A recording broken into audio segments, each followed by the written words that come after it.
Según el sermón del pastor José Manuel Sierra, él comparte sobre los eventos finales y la preparación de los creyentes para los tiempos difíciles que se avecinan.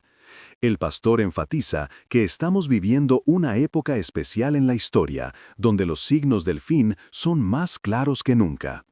Él describe que el dolor y el sufrimiento de estos tiempos se asemejarán a los dolores de parto, aumentando en frecuencia e intensidad. El pastor aconseja que además de estar atentos a los cambios en el mundo, los creyentes deben involucrarse en la comunidad religiosa, especialmente en los grupos de la Iglesia virtual, para apoyarse mutuamente. También comparte su vida personal, incluyendo los desafíos con la enfermedad de su hija, y hace un llamado a que los fieles no solo se enfoquen en sus propios problemas, sino que se preocupen también por las necesidades de la comunidad. Su mensaje es que cada creyente debe unirse para apoyar y orar por aquellos que están en dificultades, y no vivir desconectados de la realidad de la Iglesia. Ayer habíamos anunciado que íbamos a estar compartiendo unas enseñanzas básicas y fundamentales para poder entender con mayor profundidad algunos temas interesantes precisamente de esto, ¿no? De los tiempos finales en los que estamos viviendo. Yo creo que estamos viviendo una época de la historia de la humanidad realmente increíble, donde ya hemos visto cosas que ninguna otra generación de creyentes lograron ver, y esto no ha hecho más que comenzar. Como dice la palabra de Dios, esto es simplemente el principio de los dolores. Vendrán otros dolores, y cada vez más fuertes, y cada vez más frecuentes, como cuando ustedes dieron a luz. ¿Se acuerdan, hermanas? Yo no me acuerdo de ese día, pero cada vez son más intensos, más dolorosos, y así va a suceder con todas las cosas en este mundo. Quiero, antes de compartir la palabra, decirles a todos los hermanos que forman parte de nuestra iglesia virtual aquí en Colombia o en cualquier país del cual haya venido usted. Mire, hermano, la iglesia virtual tiene una actividad casi a diario. Ustedes saben que hemos organizado ya hace algunos años la iglesia virtual en 3 grandes grupos. Aquí en Colombia creo que pertenecen ustedes al grupo 2, me parece, ¿no? Grupo 2. Pues tenemos el 1, que es Estados Unidos, México, el 3, que es Europa, España, Israel, todo eso. Y siempre animamos a los miembros de la iglesia virtual a que asisten a las reuniones. Hay reuniones de hombres, hay reuniones de matrimonios, hay escuela dominical, hay reuniones de jóvenes, hay reuniones de oración, en fin, de niños. En fin, hay mucha actividad dentro de la iglesia virtual. Yo casi les aseguraría que hay más actividad dentro de la iglesia virtual que en nuestras iglesias presenciales. Sinceramente le digo. Entonces, no se pierdan la oportunidad de participar de esas reuniones. No venga usted de excursión a un congreso, a una reunión como esta, sino que empápese, métase en la realidad de la iglesia virtual. ¿Quién está enfermo? ¿Quién ha muerto? Sí, le he visto. ¿Qué viaje estamos realizando? ¿Dónde está el pastor Alberto? ¿Dónde está Anderson? ¿Cuáles son los próximos proyectos? ¿Cuáles son los problemas que tenemos? Las peticiones de oración, los testimonios, las necesidades. Es decir, no viva ajeno a la realidad del ministerio. Tenemos que tener una visión amplia. Usted tiene que saber cómo está la obra en Tenerife. Me han preguntado mucho por mi hija Miriam y les agradezco muchísimo todas las oraciones que hacen por ella. Ella no está sana. Si yo no puedo decir oficialmente, públicamente, mi hija está sana. Mi hija no está sana. Mi hija tiene una enfermedad incurable. Mi hija fue diagnosticada en principio con metástasis en el cerebro y me daban 3 meses de vida por ella. Y finalmente pues se diagnosticó otra enfermedad que también es mala, pero dentro de lo malo pues esto se está acoplando un poquito. Entonces la cuestión está en que hay que seguir orando por ella. Ella está con un tratamiento carísimo. Creo que el tratamiento cada 6 meses vale como 30.000 euros aproximadamente. Gracias al Señor todavía. La medicina en España es totalmente gratuita, todo, medicinas, operaciones, tratamientos, y si no, imagínense ustedes, ¿no? Todos los años, cada 6 meses, ella tiene que estar toda una mañana en un hospital, le tienen que meter por vena una serie de tratamientos, y bueno, gracias a Dios está bien dentro de lo que cabe, ¿no? Pero todas esas cosas que suceden, ¿verdad? Tenemos gente que está en este momento con cáncer terminal dentro de nuestro ministerio. Estamos orando para que ahora en el mes de febrero del año que viene, estoy mandando a nuestro hermano Alberto, que él es el pastor en una isla que se llama Fuerteventura, ¿verdad? Donde tenemos 2 iglesias, una en la capital que se llama Puerto de Rosario y otra en el sur de la isla que se llama la población Morrojable, Y yo le estoy pidiendo a él que vaya ahora a Estados Unidos 3 meses para atender la obra que tenemos en Orlando y la obra que tenemos también en Miami. Y se van a ir en febrero. Entonces, ¿y qué pasa con la obra que tenemos en Fuerteventura? ¿Quién la va a atender? Bueno, tenemos otro pastor que se llama Rey, que él es de la República Dominicana. Él se ha incorporado a nuestro ministerio no hace mucho tiempo. Pero también vamos a tener que ayudarle, porque él va a tener que atender 2 iglesias. Recién hemos abierto obra en una ciudad muy importante de España, de donde era mi padre, que se llama Zaragoza. Ahí también hay otro grupo de hermanos. Tenemos gente en Madrid, tenemos gente en Alicante, tenemos gente en Bruselas. Es decir, la necesidad es tremenda y todo eso ustedes tienen que saberlo, ¿verdad? No solamente, no, mi hija, mi padre, mi marido, mi problema. Está bien, cada uno tenemos nuestras batallas y cada uno tenemos nuestras historias. Imagínense lo que yo tengo en la cabeza, tenemos que atender todos los días a todos los pastores, a todas las iglesias, a mi familia y tantas cosas. Pero si entre todos repartimos la carga y si entre todos oramos y nos apoyamos los unos a los otros, todo esto es mucho más llevadero, ¿eh? Y yo les aseguro que la única razón por la que nosotros aguantamos este ritmo de vida en el que estamos, que es terrorífico, créame, sinceramente, a veces me despierto por la noche y no sé si el baño estaba allí o el baño estaba allá, porque son tantos los cambios, ahora estoy aquí, ahora estoy allá. Hemos estado en Estados Unidos, he dormido en 10 camas diferentes en 15 días, una almohada dura, otra blanda, un colchón grande, a veces unas camas que no te puedes ni mover, de lo pequeñas que son, otras son gigantescas. Estuve en Estados Unidos, tuve 15 días sin ver a mi mujer, aunque dormíamos juntos todas las noches. Los americanos tienen una cama tan grande que yo digo, bueno, se me fue, ya la encontraré. Se habrá producido el rapto de la iglesia, yo hacía así, digo, ya nos encontraremos en algún punto del camino. ¿No? Entonces, yo les pido, por favor, que se involucren, que absorban la realidad de la iglesia virtual. Hay 2 Manolo Sierra predicando en esta mañana. ¿Hola? ¿Ven? Hay 2. En vez de pastor tenemos a 2. Porque hay un hermano que no para de tocar los botoncitos. Entonces, hermanos queridos, vamos a orar en esta mañana. Amén. Amén. Amén. Señor, te damos gracias por esta oportunidad maravillosa que tú nos das en esta mañana de aprender tu palabra. Ayuda. Yo te ruego, Señor, en el nombre de Jesús, que tengamos el corazón y la mente abierta para que tu palabra pueda tocar nuestras vidas y salir de aquí llenos de tu presencia, Señor. Pedimos todo en el nombre de Jesús. Amén. Amén. Y amén. Estaba leyendo las preguntas antes de subir aquí y a ver si das con el botón del eco. Él va a aparecer en algún momento. El que busca haya, dice la Biblia. Entonces, son muy interesantes las preguntas que están en esa caja. La verdad es que creo que pocas veces me han hecho preguntas tan interesantes como las que intentaré responder en este culto, o bien ahora o bien a la tarde. Pero yo les había pedido ayer que ustedes leyeran 2 capítulos del Antiguo Testamento, del famoso libro de Daniel. Y los capítulos eran el capítulo 2 y el capítulo 7. Me voy a echar chicle, porque ya me traigo 2 o 3 chicles en cada culto. Y entonces ya veo que me estoy estirando. Voy a ponerlo por acá. Después lo pongo otra vez. Para poder entender muchas cosas de los últimos tiempos, uno tiene que tener una base. ¿Y esa base de dónde la adquirimos? Del Antiguo Testamento. Porque en el Antiguo Testamento se habla de todo lo que va a ocurrir en los últimos tiempos. Absolutamente de todo. Con otro lenguaje, utilizando a veces unos símbolos y unos términos diferentes a los que aparecen en el Nuevo Testamento. Pero si logramos entender lo que allí se dijo, lo que allí se reveló, vamos a poder disfrutar del libro del Apocalipsis y de las profecías de los últimos tiempos de una manera extraordinaria. Vamos a empezar por el principio, hacemos un poquito de historia, ¿les parece?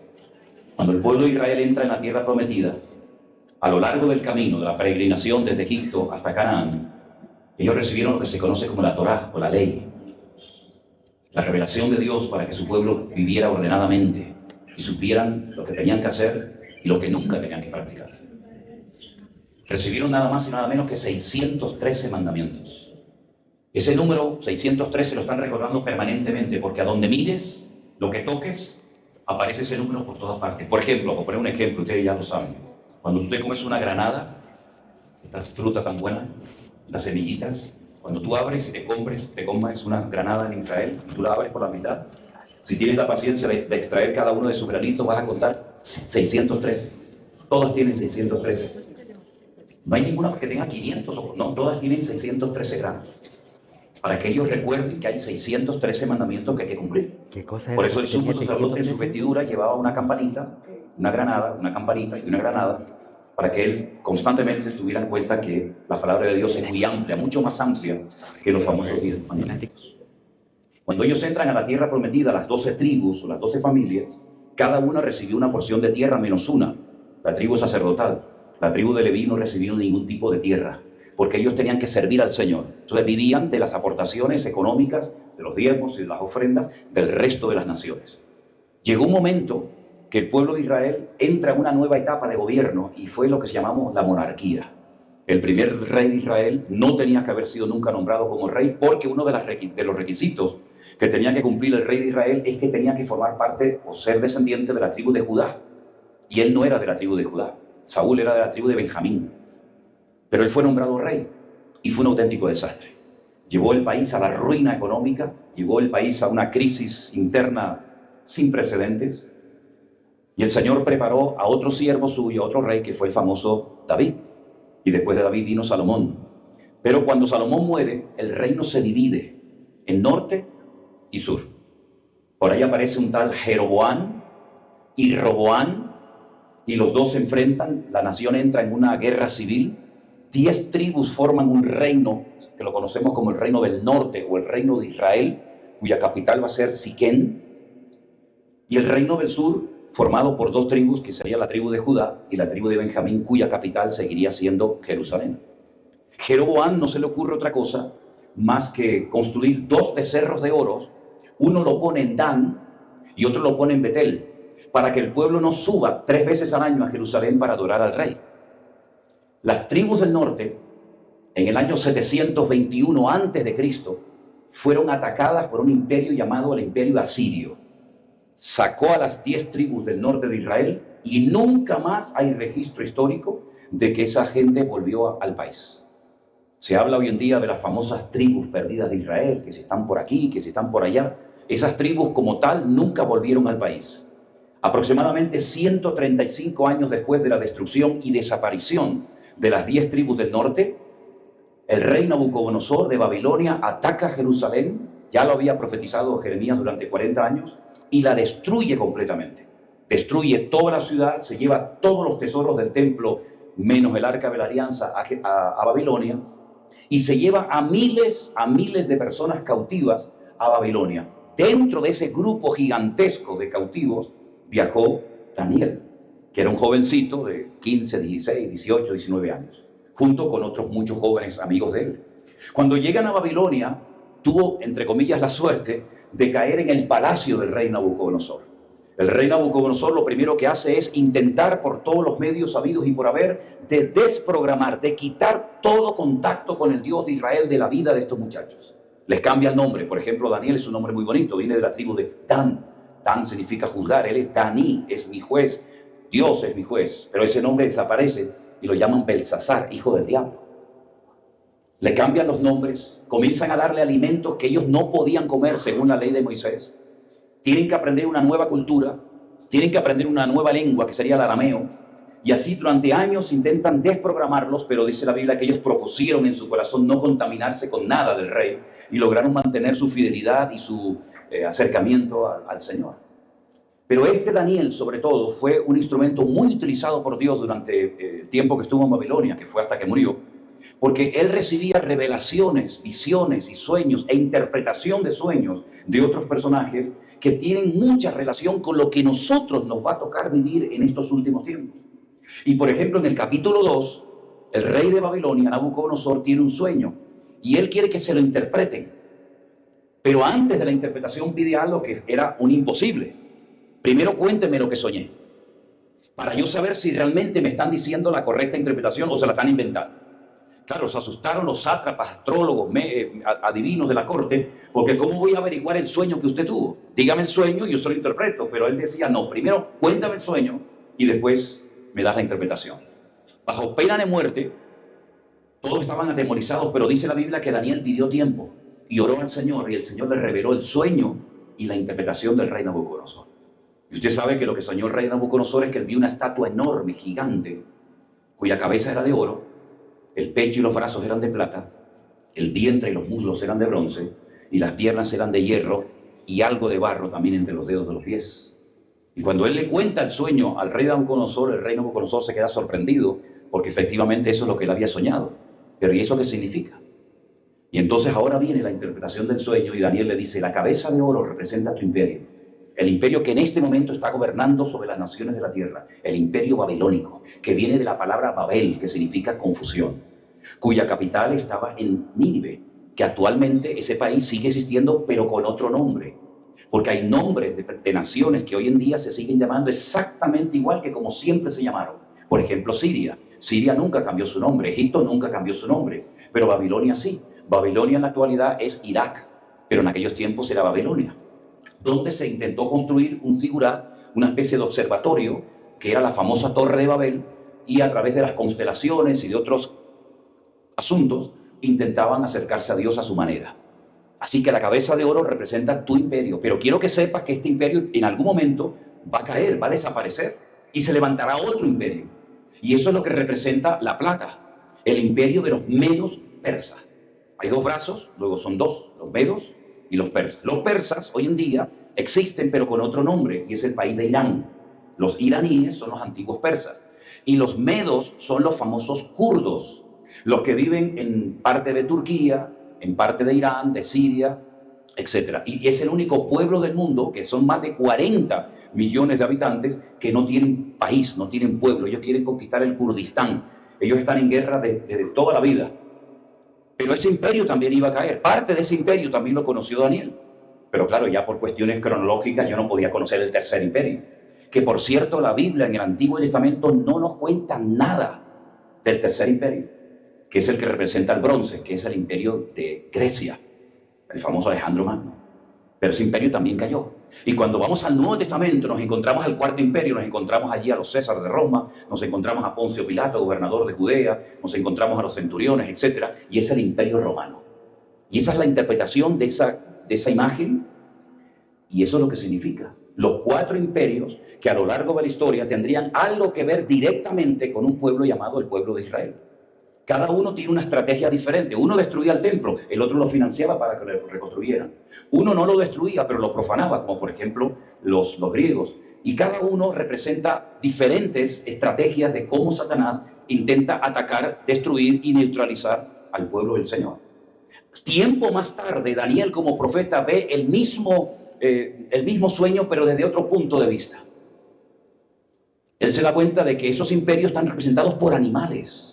No por oro, plata, bronce, hierro, sino por animales. Y él dice que ve a un león con alas, y la interpretación de ese animal es Babilonia, por la forma agresiva, por la forma rápida con la que actuaban y atacaban a los enemigos. Pero el Señor le revela a Daniel que el imperio de Babilónico no va a durar eternamente, sino que se va a levantar otro imperio que es el de los medos persas. Y en esta ocasión aparece un oso que está apoyado sobre una pata, más que de otro, porque uno de los dos era más fuerte que el otro, y son los medos persas. Y después se levantaría un imperio, y él lo ve representado por un leopardo con 4 cabezas. Y cuando él interpreta esas cabezas, te das cuenta de que ese imperio se iba a dividir justamente en 4. Porque Alejandro Magno no dejó descendencia. Alejandro Magno conquistó el mundo, murió cuando intentó conquistar Babilonia, pero cuando él muere, 4 de sus generales, Ptolomeo, Seleuco, Casandro y Silimaco, no les acabo de insultar, sino son los nombres de los generales de Alejandro Magno, ¿verdad? Toman posesión de su territorio, y nos tenemos que centrar en los seleucidas, en Seleuco, porque a él le tocó la parte de lo que conocemos hoy en día como Israel, antiguamente Canaán. Y el Antiguo Testamento nuestro no habla de los griegos, pero en el siglo XVI la Iglesia Católica le metió 7 libros más a la Biblia. Así que cuando alguien le diga, es que la Biblia de ustedes es diferente a la nuestra, la de los católicos, porque ustedes le han sacado 7 libros a la Biblia. No, señores, al revés. Nosotros no le hemos sacado ni metido nada a nadie. Fue la Iglesia Católica, ya digo, en el Concilio de Trento, en el siglo XVI, que se atrevió a meterle 7 libros más a la Biblia. Uno de ellos el famoso libro de Tobías, Baruch, los Macabeos, Judith, etcétera, etcétera. Si usted tiene la oportunidad de leer primera y segunda de Macabeos, hágalo lo antes que pueda. Porque ahí se cuenta la relación de los seleucidas, de la parte del imperio griego fraccionado que tuvo que ver con Israel. Y ahí es cuando se produce esa famosa frase que dice la abominación desoladora. Cuando profanan el lugar santísimo, cuando entran con sangre de un animal inmundo como un cerdo al lugar santísimo y ponen una estatua de Júpiter para que los israelitas lo adoren. No destruyen el templo como hicieron los medos persas, como hicieron los babilónicos y posteriormente los romanos, pero lo profanan. Te dejo adorar, pero adoras a lo que yo te diga y lo vas a hacer como yo quiera que lo hagas. Y el cuarto imperio, que fue el que más le sorprendió a Daniel, era una bestia, un animal indescriptible, terrible, con una cabeza y con 10 cuernos. Ahora, cuando usted ya entiende lo que significan estos materiales, como el oro, la plata, el bronce y el hierro, y cuando usted entiende lo que significa y representa cada uno de estos animales, usted con esa interpretación, con ese conocimiento, ahora usted ya se puede adentrar en el Nuevo Testamento, porque esto es simplemente una introducción del capítulo que vamos a estudiar en esta mañana, y usted va a ver cómo lo que hasta ahora usted no ha entendido nada cuando lo leía, a partir de hoy usted va a disfrutar de una manera extraordinaria con la lectura y el estudio del famoso libro del Apocalipsis. Porque el libro del Apocalipsis está escrito en clave. Si usted conoce los colores, si usted conoce el significado de los animales, si usted conoce el significado de los números, usted va a poder interpretar el libro del Apocalipsis, porque el libro del Apocalipsis se escribió para que la iglesia estuviera preparada para poder afrontar las dificultades y las presiones de los últimos tiempos. Y ahora sí les voy a llevar al capítulo 13 del Apocalipsis con esta explicación que usted ya se ha aprendido de memoria, ¿verdad, hermana? Hombre, he estado hablando media hora como para que se me olviden, ¿no? Usted ya aprendió todo esto, el caballo, los colores, todo lo aprendió. Ok, perfecto. Bueno, vamos a ver si es verdad. Apocalipsis capítulo 13, por favor. Capítulo titulado Las dos bestias. Las dos bestias. Tengo que decir algo muy importante, y es que cuando la Biblia se escribió, no se escribió ni con capítulos ni con versículos. ¿Vale? Los capítulos y los versículos nos ayudan mucho para encontrar esos versículos, esos pasajes bíblicos que decimos, eso está en Juan 3:16, eso está en Juan 14:6, eso es. Pero a veces esas divisiones que se han hecho, no se han hecho todo lo bien que tenían que haberse hecho y frena y para la línea de pensamiento que venía desarrollándose. Por ejemplo, el último versículo del capítulo 12 dice, entonces el dragón, del cual hablaremos en esta mañana, se llenó de ira contra la mujer y se fue a hacer guerra contra el resto de la descendencia de ella, los que guardan los mandamientos de Dios y tienen el testimonio de Jesucristo, punto, y ahí se para. Y entonces cuando usted empieza a leer el capítulo 13 dice, me paré sobre la arena del mar y vi subir del mar una bestia que tenía 7 cabezas, 10 cuernos y en sus cuernos 10 diademas y sobre sus cabezas un nombre blasfemo. Y parece como que es otro tema. Y no es así. El que se para sobre la arena del mar, y ahora vamos a explicar todo esto, no es Juan, sino es el dragón, que también vamos a ver quién es. Y se para porque se da cuenta de que le ha salido mal el ataque a Israel. Le ha salido mal el ataque a los que guardan el testimonio de Dios y tienen el testimonio de Jesucristo. Y entonces cuando él se para, y ahí es donde Juan ve una visión de una bestia que tiene 7 cabezas y 10 cuernos. Las cabezas en profecía, en escatología, siempre son imperios. Recuerda eso. Y los cuernos siempre son naciones. La bestia que vio Daniel tenía una cabeza y 10 cuernos. Pero como ahora Juan ya ha pasado muchos años, él no ve a una cabeza, sino él ve 7 imperios que han tratado de frenar, de destruir el avance del pueblo de Dios, pero sigue viendo que detrás de esos imperios, detrás de esos ataques, siempre hay 10 países, 10 naciones, que son las que van a financiar y a potenciar el surgimiento de esta bestia, que ahora vamos a describir quién es. Pero lo interesante es que con la explicación que les acabo de dar ahora, de Daniel sobre todo capítulo 7, usted va a entender perfectamente el versículo 2. Quiero que lo lean conmigo en esta voz, si son tan amables. Y dice así, la bestia que vi era semejante a un leopardo. Sus pies eran como de oso y su boca como de león.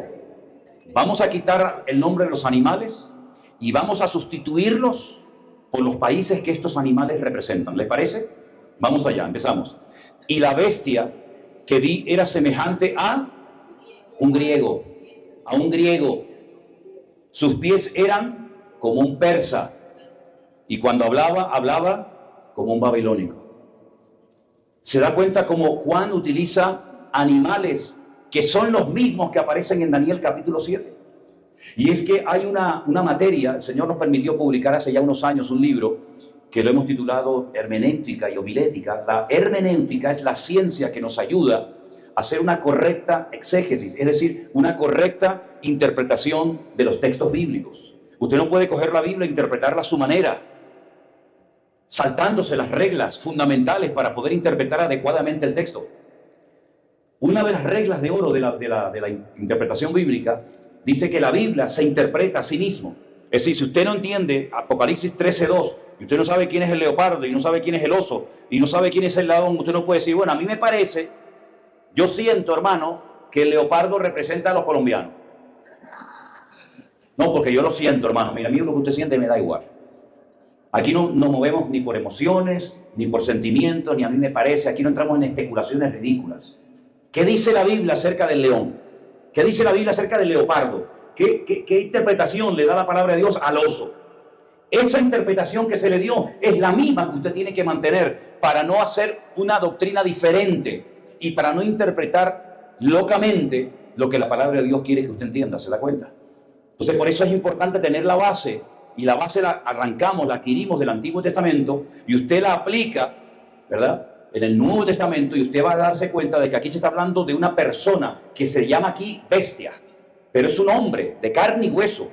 No es un engendro de un demonio que mantuvo una relación con una mujer y quedó embarazada y es como el hijo de Satanás. No, nada que ver. Son películas de Hollywood. Son las cosas que le gustan hacer los americanos, que a la gente le gusta. La palabra de Dios nos habla de un personaje siniestro que tiene papá, tiene mamá, tiene pasaporte, tiene nacionalidad. Es un hombre, vaya, que la Biblia en este caso lo llama bestia, pero recibe muchos nombres. Por ejemplo, aquí en Apocalipsis lo llama la bestia.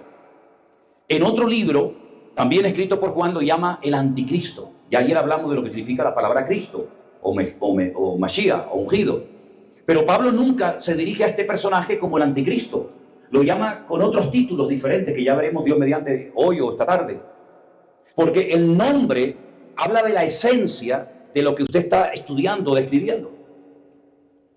Por eso es muy importante conocer el significado real que la Biblia le da a los nombres y a los lugares, para que usted pueda descubrir que detrás de un nombre hay una esencia. Por ejemplo, si yo digo la palabra perro, todo el mundo sabe lo que es un perro, pero esa palabra no describe nada. No sabemos si es bueno, si es malo, si es peligroso, si es grande, si es chico. No sabemos cómo se comporta un perro, no lo sabemos. Pero alguien dijo, este se va a llamar perro, y aquel se va a llamar jirafa, y aquel se va a llamar león, y aquel se va a llamar gato. Pero es que en el hebreo todas las palabras tienen un significado profundo. Y fue Adán el que le puso nombre a los animales. Dios los creó, pero los creó sin nombre. Y Dios le dijo, encárgate de ponerle nombre a todos los animales. Pero ¿y cómo invento yo un nombre para cada animal cuando hay miles y miles de animales? Incluso había muchos más de los que existen hoy en día, porque muchas especies animales han desaparecido. Entonces Adán, que tenía el reflejo de Dios en su vida, que tenía una percepción y un discernimiento espiritual tremendo que luego se perdió por el pecado, él miraba un animal y él lo miraba por dentro. Y él sabía cómo es ese animal, su conducta, su comportamiento, su forma de proceder. Y entonces cuando vio al perro, le llamó Keled, porque juntó dos palabras hebreas, Kol, que significa todo, y Lev, que significa corazón, y las unió y le llamó Keled. Este animal es todo corazón. Y si tú le quieres poner a tu hijo un nombre que signifique todo corazón, ¿lo vas a llamar Keled, que significa perro? No, le cambias una vocal y lo llamas Caleb. Son las mismas letras, pero le cambias una vocal. Y entonces ese niño se llama todo corazón, pero en vez de llamarlo Keled, que es para el perro, yo le cambio una vocal, lo llamo Caleb y sigue siendo todo corazón. Pero Caleb es para el hombre, Keled es para el animal. Y así podríamos ir, no tengo tiempo, pero podríamos ir uno por uno los animales de la Biblia, y entonces el nombre que le da Adán en hebreo describe al animal, aunque tú no sepas en principio cómo es el animal. Por ejemplo, al león le puso Ari. Ellos no pronuncian la R, Ari. Y Ari significa miedo. Pero le puso el nombre antes de la caída, cuando se podía acariciar y se podía jugar con el león. Y el león no era carnívoro, el león era herbívoro. Allí nadie se mataba. Sin embargo, él sabe que ese animal en algún momento de la historia se va a convertir en un animal peligroso y agresivo. Y por eso él le dijo, este animal se llama miedo, se llama temor. Y vemos en la palabra de Dios que los nombres nos habla acerca del código genético espiritual. Todos tenemos un código genético que lo transmitimos a nuestros hijos. Y cualquier célula, cualquier trocito de piel o de pelo de los hijos nuestros, hablan acerca de quiénes son sus padres. Y se hacen pruebas genéticas, ¿no? Para saber si era mío o no era mío, era del vecino de arriba, o tú sabes de quién era, ¿no? Pero en la Biblia, cuando tú te vas a dar cuenta, todo tiene un significado, todo tiene una razón de ser. Por eso a veces Dios le cambia el nombre a la gente, porque tu nombre significa una cosa que yo no quiero que seas así. Yo no quiero que tú seas un suplantador, un tramposo, un tipo así que siempre está buscándose la vida, engañando al padre, a la madre, al primo, al otro. Tú eres un Jacob, tú eres un suplantador. Yo no quiero que sigas siendo así. Yo quiero que seas un Israel.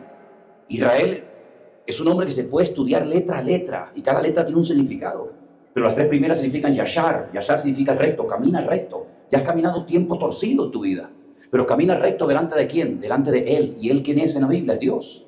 Todo lo que termina en Él significa Dios. Aleph, Lamed. Entonces Dios va cambiando el nombre de los lugares, de las personas, para que cuando tú pronuncies ese nombre sepas lo que hay detrás espiritualmente. Por ejemplo, ¿dónde nació Jesús? Jesús nació en un lugar que nosotros lo conocemos como Belén. Hoy no podría venir Jesús al mundo porque Belén es territorio palestino. Y Jesús no era palestino, Jesús era israelita de la tribu de Judá. Pero si usted va a Belén, que yo voy muy poco porque prácticamente hoy en día no hay nada que ver y no es muy sano ir allí, pues es un territorio palestino, pero sigue llamándose Belén. ¿Y Belén de dónde viene? De Bet Lehem. Bet es casa, Lehem es pan. Es que allí nació aquel que dijo, yo soy el pan de vida. Y todo tiene una razón de ser y todo tiene una explicación. Incluso, lamentablemente, los nombres de la Biblia, de los libros, los han cambiado, que es una lástima que tengamos un libro que se llame Lamentaciones. Cuando la Biblia dice que Él ha cambiado nuestro lamento en baile. Entonces, ¿por qué tenemos un libro que se llama Lamentaciones? Como si Dios nos permitiera lamentarnos. Es que no se llama Lamentaciones en la Biblia. Y tenemos un libro que tiene un nombre rarísimo, además como una cosa que extraña, Deuteronomio. ¿A quién se le ocurrió decirle, cómo se llama el niño? Deuteronomio.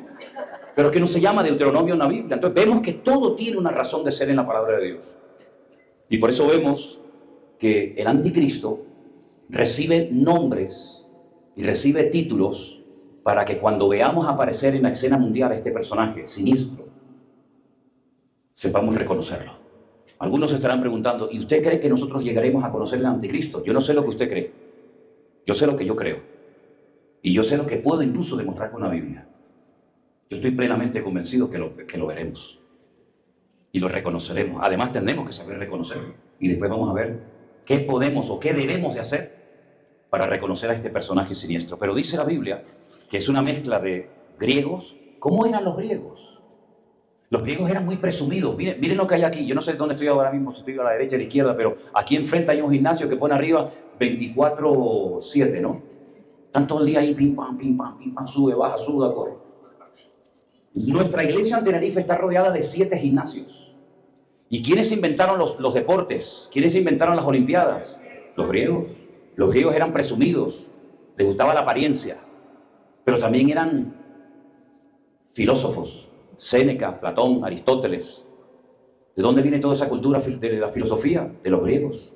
Eran hedonistas, le daban culto al cuerpo. Eran de una promiscuidad sexual terrible. Usted cuando ve, por ejemplo, las figuras, las pinturas de los griegos, los mosaicos en el suelo, usted ve que tenían relaciones con animales, con perros, con niños, con mujeres, con elefantes, con todo. Todo estaba bien, como está pasando hoy en día. Que todo vale, todo está permitido y no lo critiques porque sabe Dios lo que te pueden hacer. Así eran los griegos, así va a ser el anticristo. Un pervertido, pero una persona con un carisma, con una capacidad de atracción espectacular. Pero también dice la Biblia que eran religiosos. ¿Se acuerdan cuando Pablo fue a Grecia, al Areópago? Dice que daba vueltas por la ciudad de Atenas y entonces por la noche les dijo, ustedes son gente muy religiosa, adoran todo. ¿Cuántos dioses tenían los griegos? Madre mía, tenían a Mamón. ¿Saben quién era el Mamón? El dios del dinero. A Baco, el dios del vino. A Ceres, el de la cosecha. Tenían un montón de dioses. Y la mitología griega es para volverte loco. Todos se peleaban. Nuestro continente se llama Europa. Europa es una muchacha que la raptan, se la llevan a una isla, la violan, nuestra moneda se llama el euro, todo una connotación espiritual brutal. Y los griegos eran así, presumidos, tenían tendencia al tema de la filosofía y también, sobre todo, una promiscuidad sexual sin precedentes. Y eran muy religiosos. Y el Señor, a través de Pablo, le dice, hoy vi una columna que ponía al Dios no conocido. Hasta los que no conocían lo adoraban por si acaso. Yo les vengo a hablar del Dios no conocido. Y les habló del Señor. Algo realmente increíble. El anticristo va a ser así. Y hay un dato que nos da Daniel, porque la Biblia nos da muchos datos acerca de este hombre. Dice que del amor de las mujeres no hará caso. Eso se puede interpretar de varias maneras, ¿no? O como que es del barrio de al lado. O como que no quiere casarse, ¿no?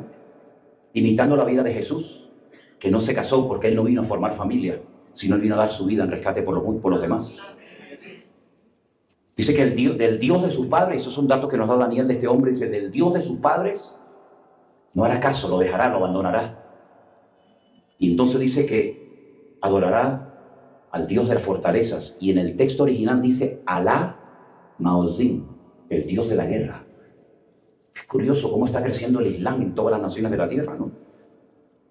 Y vemos, por ejemplo, a lesbianas y homosexuales que salen con la bandera palestina diciendo defendemos a Palestina, cuando tú entras allí y a los 5 minutos te cortan en rebanadas y te tiran del 5º piso abajo y te prenden fuego. Así va a ser el anticristo. Muy parecido a los griegos. Pero dice la Biblia que cuando habla se parece a un león, arrogante, soberbio, prepotente, siempre en posesión de la verdad, no dejando hablar a los demás, como hoy en día, que ya no puedes opinar, ya no puedes debatir, porque si hay que hacerte la guerra, se hace. Si es una mezcla, es la primera vez en la historia que se va a levantar un personaje político en el mundo que va a ser una mezcla de todos los reinos paganos que ha habido a lo largo de la historia. Pero no contento con esto, el versículo termina dándonos una información espectacular y dice, léalo conmigo, y el dragón le dio 3 cosas, ¿verdad? Le dio poder, le dio su trono y le dio grande autoridad. Nunca Satanás le ha dado tanto a un hombre como a este personaje que lo llamamos el anticristo o la bestia. El dragón, dice la Biblia en el capítulo 12, verso 9, 12:9, fue lanzado fuera el gran dragón, la serpiente antigua, el que se llama Diablo y Satanás, el cual engaña al mundo entero, y fue arrojado a la tierra y sus ángeles fueron arrojados con él. Es decir, el dragón, este animal mitológico, porque nunca existió un dragón que sacara fuego por la boca, representa al diablo. Es decir, que a través de animales el Señor te está dando un mensaje profético para que sepas describir la naturaleza y la esencia de este tipo y para que sepas quién es el que lo está avalando. El diablo le da poder, le va a dar poder militar, le va a dar poder económico, lo va a avalar como si fuera su hijo, su representante en la tierra. Le va a dar trono, es decir, le va a dar una sede de gobierno. Este tipo va a tener un lugar donde tendrá sus ministros, tendrá su sede de gobierno, tendrá sus oficinas, tendrá sus representantes. Eso es lo que él va a tener. Y dice además que le da autoridad. Yo siempre he dicho que para conocer a un hombre de verdad, no lo escuches predicar. Para conocer a un hombre de verdad, a un pastor de verdad, dale poder y dale dinero. Y ahí te vas a dar cuenta el tipo de hombre que es. Porque yo he conocido a muy buena gente que cuando tuvieron poder y dinero se volvieron locos y se echaron a perder. Porque la raíz de todos los males es el amor al dinero. Y Satanás le va a dar una capacidad a este hombre militar y económica sin precedentes.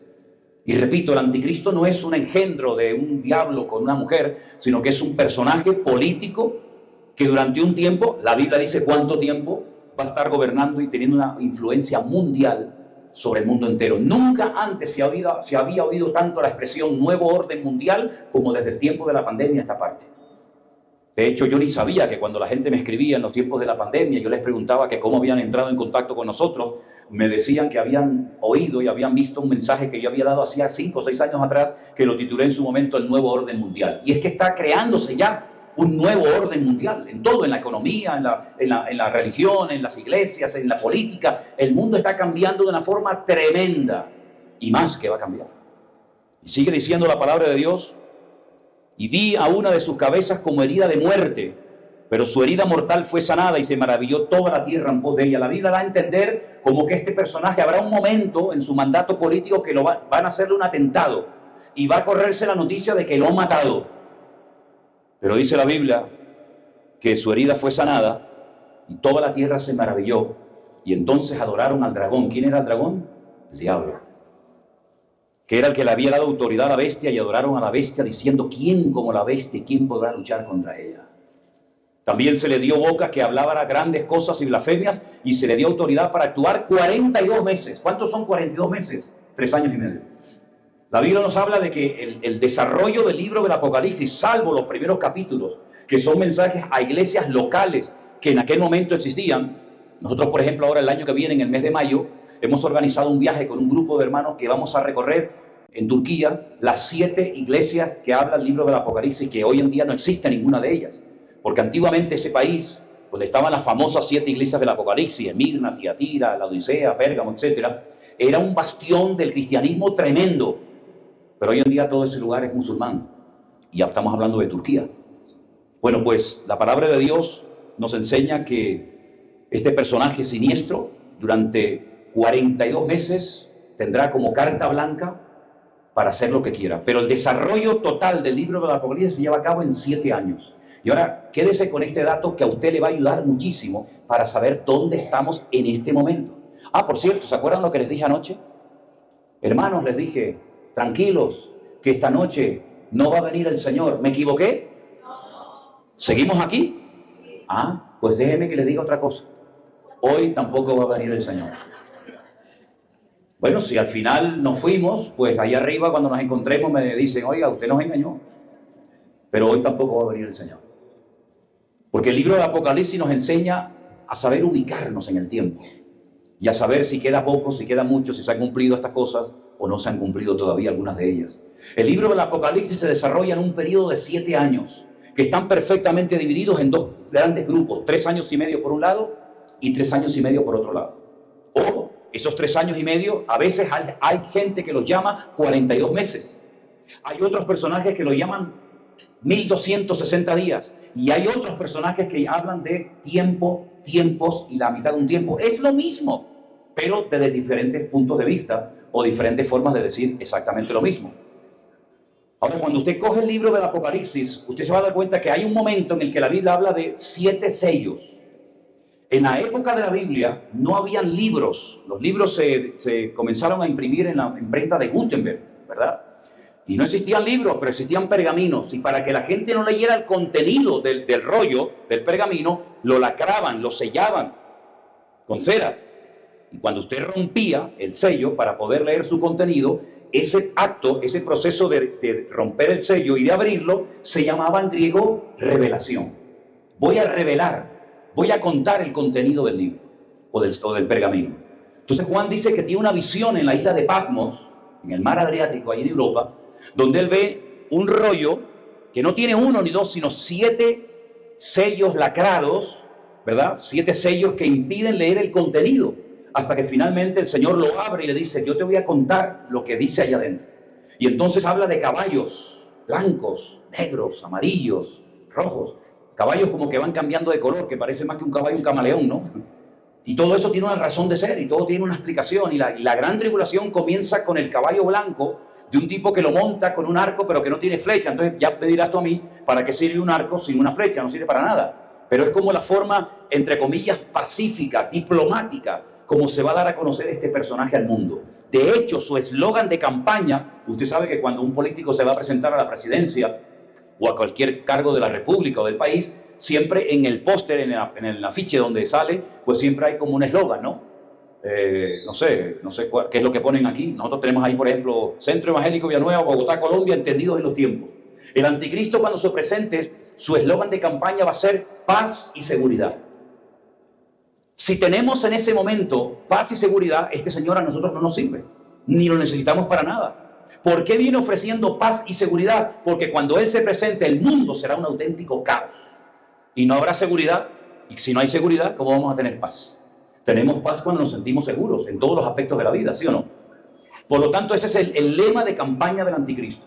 Entonces, él se presenta, durante 3 años y medio está ganándose la confianza de las Naciones Unidas, de la ONU, de la Comunidad Económica Europea, de los palestinos, de los judíos, por aquí, por allá. Le permitirá, después de 2000 años de espera, a los judíos reconstruir su templo en Jerusalén, que no existe templo en Jerusalén. Hubieron 2 templos, el primero fue destruido ¿por quién? Por Nabucodonosor. Y el segundo, por los romanos, en el año 70 después de Cristo.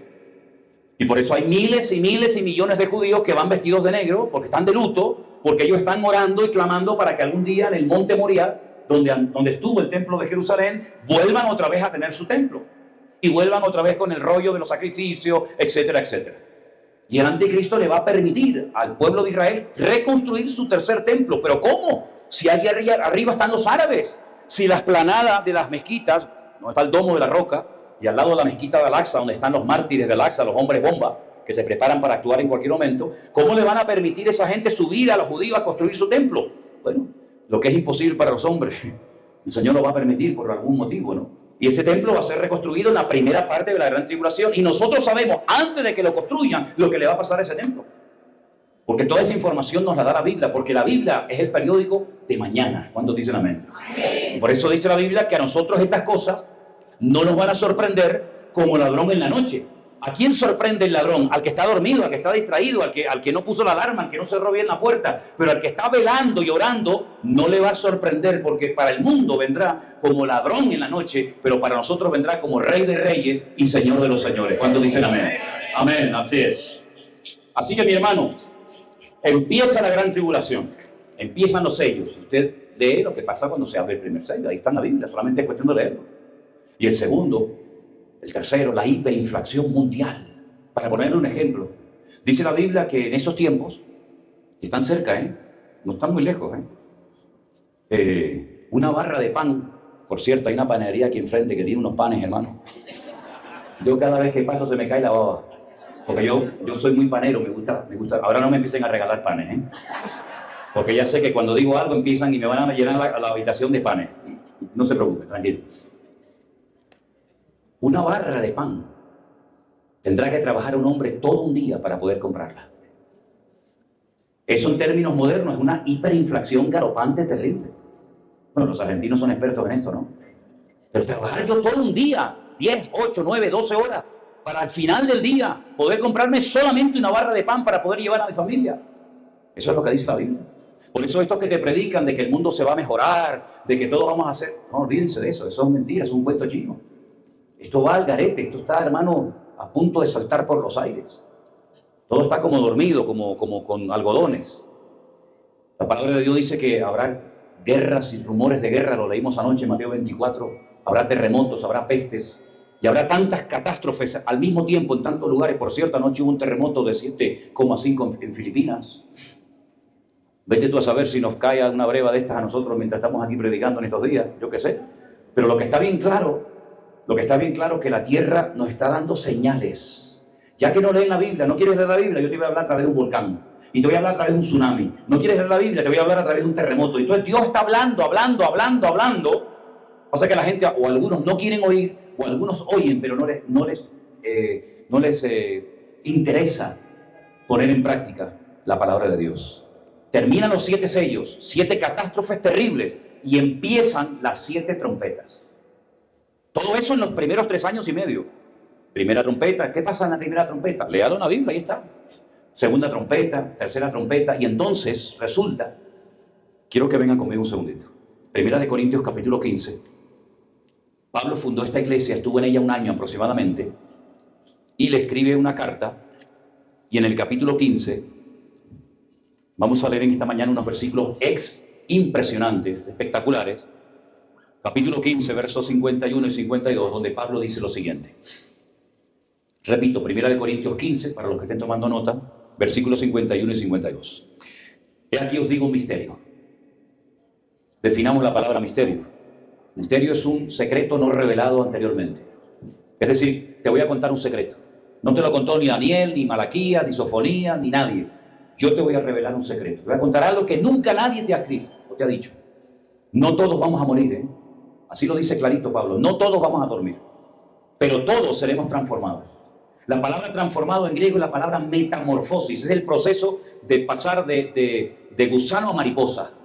Es decir, nuestro cuerpo que tenemos ahora, por muy bonita que tú te creas, tú eres un gusano, eso no vale para nada. El cuerpo bonito es el que vamos a tener después. Lo de ahora eso es barro, eso no vale para nada. Por mucho que te operes, te quites de aquí, te pongas de allá, eso no vale para nada. ¿Ok? Todos seremos transformados. Dice aquí, en un momento y en un abrir y cerrar de ojos. ¿Pero cuándo? ¿Cuándo va a ser esto? A la final. A la final. Porque se tocará la trompeta y los muertos en Cristo resucitarán incorruptibles.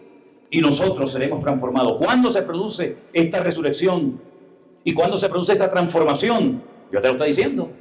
A la final trompeta. Buena pregunta es: ¿cuántas trompetas hay? 7. Entonces usted va al libro de Apocalipsis y empieza a pasar un año y medio, 2 años. Entonces van los sellos, una trompeta, 2 trompetas, 4. A la 7ª trompeta se produce este acontecimiento que acabamos de ver en esta mañana. Sí, pero el pastor, a mí me enseñaron que nosotros los cristianos no íbamos a estar en todo este lío de tribulación y de anticristo, sino que nosotros nos íbamos a ser arrebatados antes de todo esto. A mí también me lo enseñaron y lo prediqué, porque yo me convertí en las asambleas de Dios. Y las asambleas de Dios enseñan, como muchas denominaciones, que la iglesia no pasará por ningún periodo de la gran tribulación. Pero ¿saben cuál es el problema de esta postura teológica, denominacional? Que no la pueden demostrar con la Biblia. ¿Qué dice? No, es que yo sé lo que le estoy diciendo. El único versículo que nos enseñaron en la escuela bíblica para rebatir esto era: Dios no nos ha puesto para ira, sino para alcanzar salvación. Y por ahí un día se me ocurrió preguntarle a uno de los grandes maestros de escatología de la Asamblea de Dios: bueno, ¿y a qué tipo de ira el Señor nos dice que no vamos a experimentar? Y no entendía la pregunta. ¿Cómo que a qué tipo de ira? Es que hay varios tipos de ira en el Apocalipsis. Y me dijo abiertamente: yo no sé lo que me estás preguntando. Digo, no, y este es el que entiende. Madre mía, ¿cómo será el que no entiende? El Apocalipsis nos habla de la ira del Cordero, que es la ira de Dios. Nos habla de la ira del dragón, que es el diablo. Y nos habla de la ira de las naciones. Y yo le pregunto a usted nuevamente: ¿de qué ira estamos exentos los cristianos? Porque si la Biblia dice, que es verdad que lo dice, Dios no nos ha puesto para ira, sino para alcanzar salvación. Mi pregunta es: ¿a qué ira el Señor me ha prometido protegerme? ¿De la ira de las naciones? No me diga. La semana pasada mataron a 50 hermanos nuestros quemados vivos en una iglesia en el Congo, En lo que va de año han matado a más de 70.000 cristianos en Nigeria. ¿Estamos exentos de la ira de las naciones? No me diga. Vaya usted a repartir Biblias a Irán ahora mismo. Vaya usted al país que tengo yo a 100 kilómetros de mi casa, como es Marruecos. Póngase en una plaza pública a predicar el evangelio. Si no lo cortan a cachos, es de milagro. Váyase usted a muchas partes del mundo, Arabia Saudita, Kuwait, a Doha, váyase a esos lugares diciendo que usted es un predicador.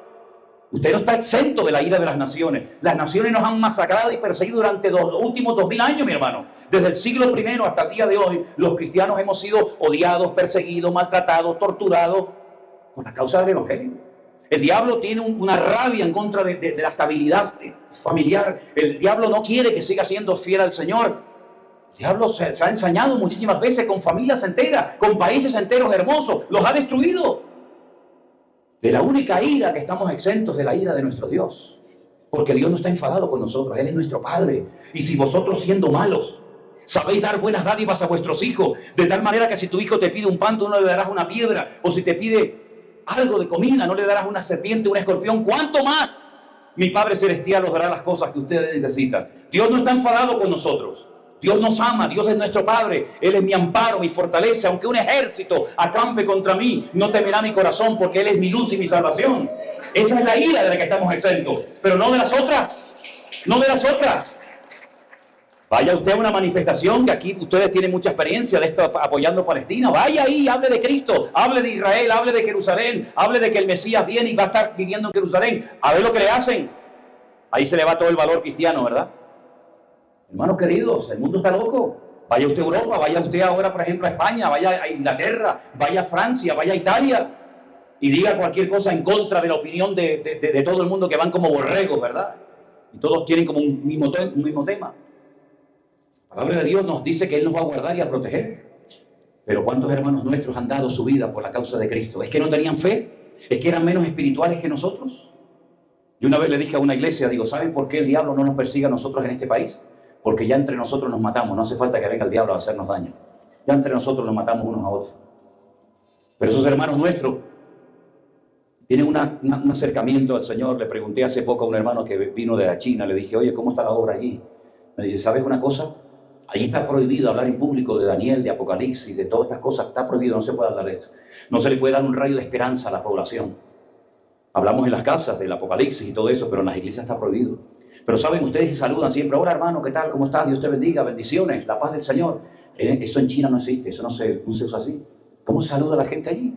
Y me dice, ¿sabes cómo se saludan los hermanos? Hermano, ¿cuántas cárceles has estado? ¿Cuántos latigazos tienes? ¿Cuántas descargas de corriente has recibido en tu cuerpo? ¿A cuántos familiares han matado de tu familia? Así se saludan. Y para ellos sus latigazos, sus heridas, sus marcas en el cuerpo son sus medallas. Y presumen de haber podido sufrir por la causa del Evangelio. Hay cristianos que vienen a la iglesia para que el Señor les dé un novio, una novia, un trabajo, les dé papeles, les dé una visa para irse a Estados Unidos, para que les resuelva los problemas económicos o familiares que tienen. Nuestros hermanos en esos países ni piensan en eso. Nuestros hermanos en esos países oran para que Dios les dé fuerzas para poder ser fieles hasta la muerte y recibir la corona de vida. Antes de que se produjera la matanza de nuestros hermanos en Siria, las madres juntaron a sus hijos y le decían a los niños, escuchen esto, mamá, niños, nos van a venir a matar en cualquier momento. En cualquier momento tumban la puerta de la iglesia, entran a nuestra casa de noche o de día y nos van a matar. Papá, mamá, vamos a ser muertos. Pero yo les voy a decir una cosita, niños. Cuando vengan los malos a matarnos, usted cierre los ojos, cierre los ojitos. Y cuando los abra, ya usted verá al Señor. Así les decían a los niños. ¿Qué te parece? Esos son nuestros hermanos que están pagando un precio tremendo.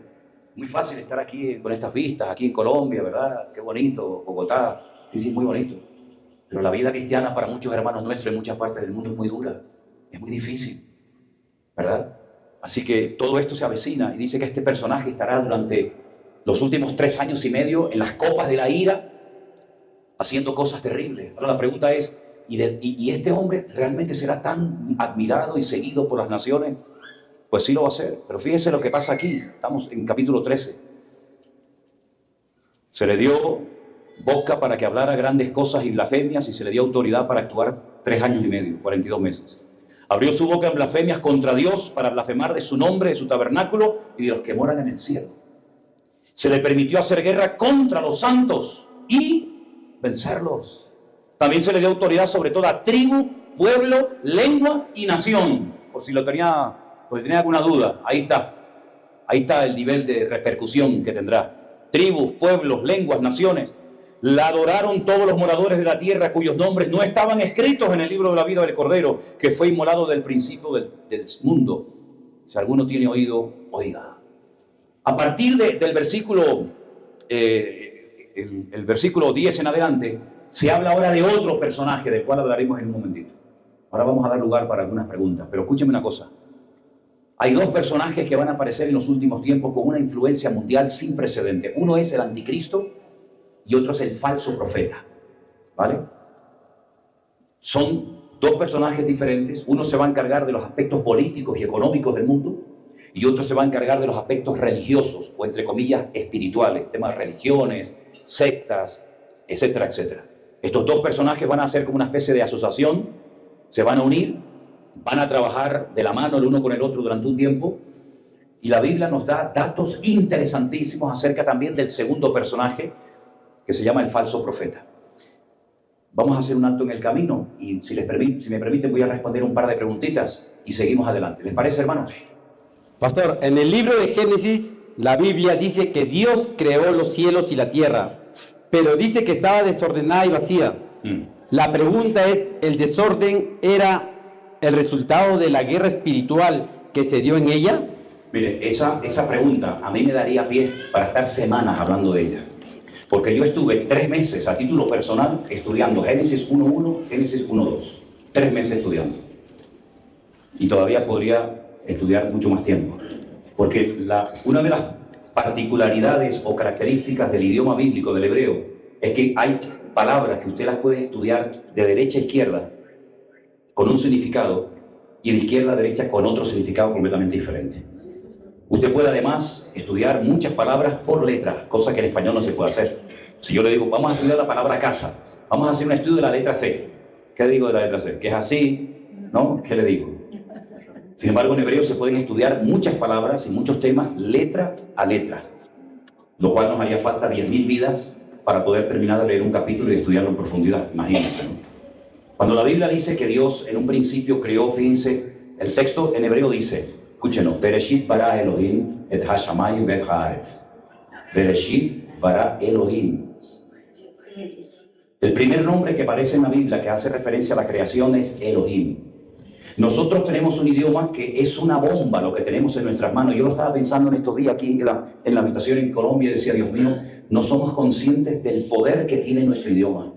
podemos ir desde los Estados Unidos, que hay millones de gente que habla español, pasando por todo Centroamérica, hasta Ushuaia, hasta la Patagonia, y hablarle y evangelizarle, y que nos van a entender millones y millones de personas sin necesidad de cambiar de lengua. Es un poder extraordinario de evangelización que no somos conscientes del poder que nos da tener esta lengua. Pero nuestro idioma, que tiene pues mucha capacidad de poder alcanzar a millones de personas, no tiene la profundidad que tiene el texto bíblico. Porque si usted se da cuenta, por ejemplo, nosotros para pasar una palabra de singular a plural, simplemente añadiéndole una S, ya la hemos convertido en plural. Yo tengo una casa, pero tengo varias casas, le añado una S y ya está. O tengo un hijo, o tengo hijos, con una letra, ya convirtió del singular al plural. Pero en hebreo hay plurales masculinos y plurales femeninos. El plural femenino termina siempre en ot, y el plural masculino siempre termina en in. Es una letra chiquitita que se llama la letra yod, una letra que se llama amén. Todo lo que termina en in es masculino plural. Entonces, escucha el versículo, Bereshit bara Elohim, es decir, la traducción literal de ese primer nombre que aparece, que se le usa para mencionar a Dios, está en términos masculino plural. Es decir, que si hubiéramos traducido literalmente, que no se puede porque sería una locura, si se hubiera traducido literalmente Génesis 1:1, diría, en el principio creó dioses. ¿Cómo que dioses? Si hay solamente un Dios. Pero es que es un término que se conoce como término polivalente. Es decir, usted lo puede emplear para Dios o para dioses. Por ejemplo, los famosos 10 mandamientos que dicen, no tendrás dioses. Lo yiyeh leja Elohim al panay. No tendrás dioses. Y sale Elohim. Pero Elohim también sale en Génesis 1:1. Entonces, ¿en qué quedamos? Es que depende de lo que usted quiera hablar, lo puede utilizar para dioses, idolatría, o lo puede utilizar para Dios. Fíjense que Dios creó los cielos en singular, en plural, y la tierra en singular. Pero la palabra cielos en hebreo es hashamayim. ¿Y qué es hashamayim? Ha es el artículo. ¿Y hashamayim qué es? Agua, fuego. Entonces fíjate, más difícil todavía. En el principio creó Dios, o dioses, perdón, sí, efectivamente. En el principio creó dioses, agua y fuego. Pero nosotros lo hemos traducido por cielos. Ah, no, pero espérate un momento. Para que haya fuego, tiene que haber oxígeno. Porque si no hay oxígeno, el fuego se apaga. Y la composición química del agua, ¿cuál es? H2O. Oxígeno e hidrógeno. Entonces Dios me está diciendo que Él creó los elementos químicos. Y esos elementos químicos están en una cantidad exacta y perfecta. Y cuando hay obediencia cae lluvia, agua del cielo. Y cuando hay desobediencia cae fuego del cielo. Y destruye las cosechas.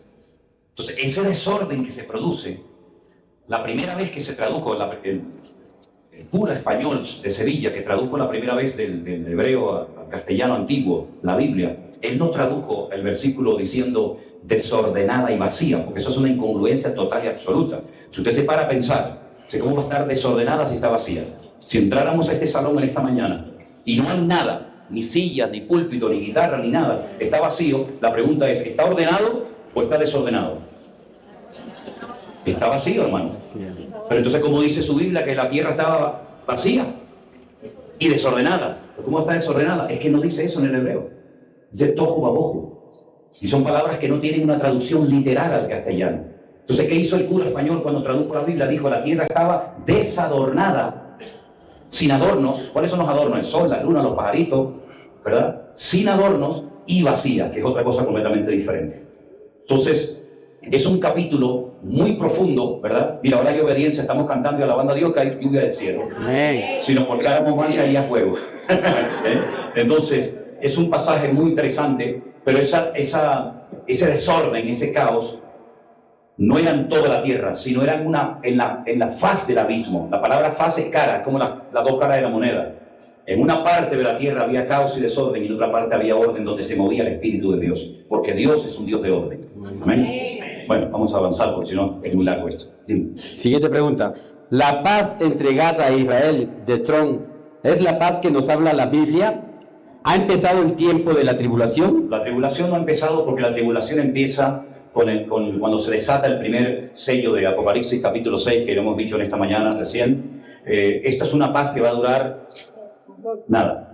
Esto volverá en poco tiempo, si no son días, serán semanas, serán meses. Esto volverá otra vez a lo mismo. Nunca, jamás habrá paz entre Palestina o los palestinos y los judíos, jamás. El único que puede traer una paz duradera es el Señor Jesucristo. Esto es simplemente un papel que se ha firmado porque hay una presión social muy, muy fuerte en Israel en este momento por parte de familiares que están totalmente destrozados porque llevan muchos de ellos 2 años sin saber nada de sus nietos, de sus hijos, de sus novios, de sus novias, y han tenido que firmar este acuerdo de paz porque, bueno, pues porque quieren sacar a los rehenes, pero después van a volver otra vez a lo mismo. Esto no tiene nada que ver con la paz que va a ofrecer el anticristo en los últimos tiempos.